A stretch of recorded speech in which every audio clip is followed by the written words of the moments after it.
मित्रों, आप लोगों ने सस्पेंड, बर्खा, निलंबित, डिसमिस, टर्मिनेट होते कई अधिकारियों को देखा होगा या इन शब्दों को कई बार सुना होगा। जैसे कि अभी थोड़े दिन पहले ही उत्तर प्रदेश सरकार ने सोनभद्र के डिस्ट्रिक्ट मजिस्ट्रेट को निलंबित कर दिया था और गाजियाबाद के एसएसपी को भी उत्तर प्रदेश सरकार ने निलंबित कर दिया था। इस वीडियो में हम आपके सारे कन्फ्यूज़न को दूर करेंगे और बताएंगे सस्पेंड, बर्खा, डिसमिस, निलंबित, लाइन हाजिर, इन सब में क्या अंतर होता है और क्या नुकसान होता है, क्या प्रभाव पड़ता है नौकरी पर। दोस्तों, वीडियो बहुत ही नॉलेजफुल है, इसलिए एंड तक ज़रूर देखना। अगर आप हमारे चैनल को अभी तक सब्सक्राइब नहीं किए हैं तो सब्सक्राइब कर लें, क्योंकि लॉ से जुड़ी हुई अच्छी जानकारी आपको हमारे चैनल पे मिल जाएगी। बिना देरी के हम अपने मूल टॉपिक पे आते हैं। दोस्तों, सबसे पहले हम बात करेंगे निलंबन के बारे में।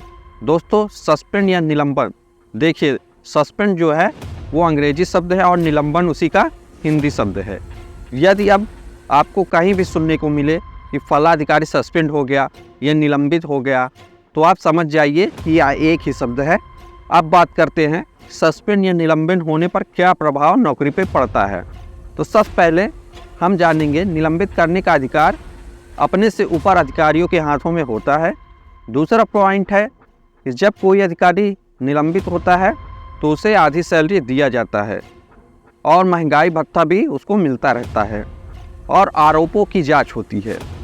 देखिए, जैसे मान लीजिए आपको निलंबित या बर्खास्त कर दिया गया है, तो जो आप पे आरोप लगे हैं, जो अधिकारी पर आरोप लगे हैं, उन आरोपों की जांच होती है।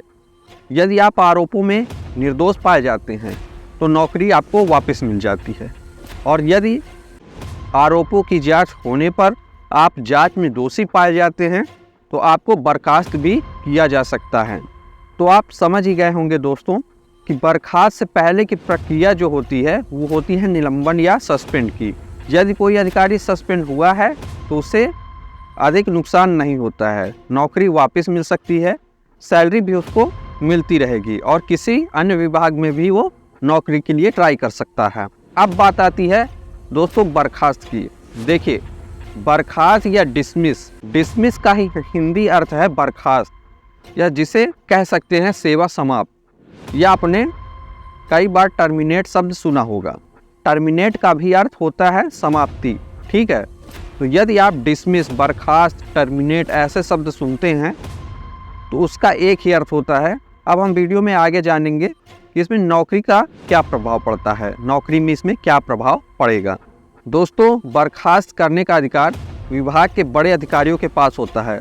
बर्खास्त जो होता है वो अपने से सीनियर नहीं कर सकते। जो उच्च अधिकारी होते हैं, विभाग के बड़े अधिकारी जो होते हैं, उन्हें बर्खास्त करने का अधिकार होता है। और बर्खास्त में कोई भी किसी भी प्रकार की सैलरी नहीं मिलती है, ना कोई महंगाई भत्ता आपको मिलेगा, ना कोई उसे अन्य सुविधा, जो सरकारी सुविधा अन्य होती हैं, वो कुछ भी नहीं मिलेगा, और वह किसी अन्य विभाग में भी सरकारी नौकरी नहीं कर सकता है, और ना ही वह व्यक्ति भविष्य में कभी किसी प्रकार का चुनाव लड़ सकता है। मित्रों, अब हम जानेंगे दोनों में एग्जैक्टली अंतर क्या है। दोनों में बहुत बड़ा अंतर ये भी है कि बर्खास्त से पहले आदमी निलंबित किया जाता है, सस्पेंड किया जाता है, उसके बाद आरोपों की जांच होती है। यदि जांच सिद्ध हो जाती है, यदि जांच में वह आरोपी पाया जाता है तो उसे बर्खास्त किया जाता है, बर्खास्त उसको कर देते हैं। और जैसे कि आप जान गए होंगे कि बर्खास्त किया गया व्यक्ति ना किसी प्रकार की सरकारी नौकरी कर सकता है, ना ही वो किसी प्रकार का चुनाव लड़ सकता है। अब इसके बाद एक शब्द और आपने अक्सर कई बार सुना होगा, या न्यूज़पेपर में, टीवी में, या फिर फ़ोन पर, या किसी भी व्यक्ति द्वारा बात करते हुए सुना होगा कि 4 कांस्टेबल को लाइन हाजिर कर दिया गया, या फला दरोगा को, फला एसएचओ को लाइन हाजिर कर दिया गया है। तो बात करते हैं लाइन हाजिर की। लाइन हाजिर क्या है और इसमें नौकरी का क्या प्रभाव पड़ता है। सबसे पहले दोस्तों मैं आपको बता दूं कि लाइन हाजिर केवल और केवल पुलिस अधिकारी जो होते हैं, जो पुलिस विभाग में होते हैं, उसी में आपने सुना होगा। पहली बात तो लाइन हाजिर जो है किसी भी प्रकार की सज़ा नहीं है, ना ही वो पुलिस एक्ट में है, ना किसी अन्य एक्ट में है। लाइन हाजिर को सज़ा के रूप में देखा गया है। अब अक्सर कई बार क्या होता है, जैसे मान लीजिए कोई 4 पुलिस वाले हैं और उन पर कोई आरोप लग गया है कि 4 पुलिस वालों ने कोई लापरवाही कर दी, या मान लीजिए कोई बवाल हो गया है, तो कई बार लोगों को शांत करने के लिए, पब्लिक का गुस्सा शांत करने के लिए उन्हें लाइन हाजिर कर दिया जाता है।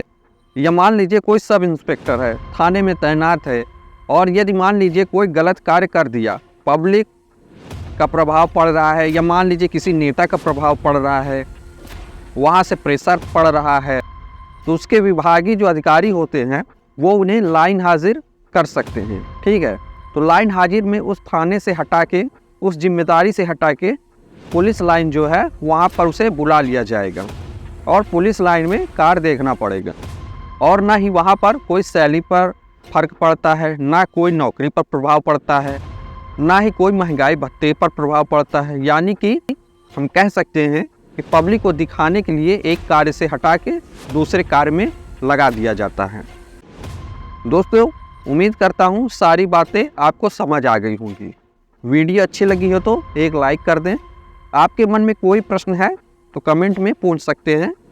अब मैं दोस्तों इजाज़त लेना चाहूँगा। धन्यवाद।